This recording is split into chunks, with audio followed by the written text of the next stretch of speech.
નમસ્તે મિત્રો, હું છું પાલ. હું રહું છું ભાવનગરમાં અને તમને ખબર જ છે કે આપણે સાળંગપુર આવ્યા છીએ ને આ આપણો સાળંગપુરનો બીજો વ્લોગ. તો મિત્રો, સાળંગપુર પછી આપણે આવ્યા હતા કુંડળ. અહીંયા આપણને નીલકંઠ દેવની તપસ્યાના અલગ અલગ એનિમેશન જોવા મળ્યા હતા. ત્યારબાદ આપણે એ તળાવમાં પહોંચી ગયા જ્યાં શંકર ભગવાનની મૂર્તિ છે અને તેની સામે જ નીલકંઠ દેવની મૂર્તિ છે અને અહીંયા તળાવ પણ ખૂબ જ સુંદર મજાનું. તો મિત્રો, સાળંગપુર આવો ત્યારે કુંડળ જરૂરથી આવજો.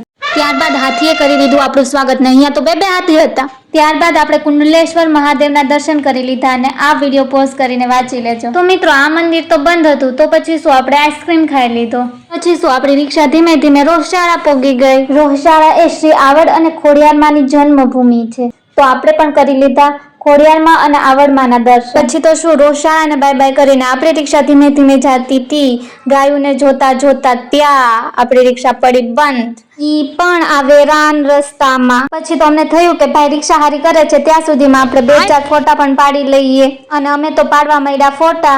પણ રિક્ષા કઈ હારી થઈ નહીં. અમને થયું કે ચાલો ને ધક્કો જ મારી દઈએ. તો પછી ધક્કો માર્યો તોય રિક્ષા હારી ન થઈ. પછી તો શું, થાકી ગયા ધક્કો મારી. પછી બધા થાકીને ઠેર થઈને બેઠા. આ રિક્ષા વાળા ભાઈ આવ્યા પણ કઈ હેલ્પ કરી નહીં ને પછી તો શું, ભાવનગરથી રિક્ષા મંગાવી. ભાવનગરથી રિક્ષા મંગાવી પણ એને આવતા તો 2-3 કલાક થાય જ ને. પછી અમે ઘડીક આવી ગયા નજીકમાં રામાપીર બાપાના મંદિરે ને ત્યાં બેઠા અને વરસાદ પણ ખૂબ અંધાર્યો હતો અને અંધારું પણ થતું હતું પણ રિક્ષા તો હજી આવતી જ હતી.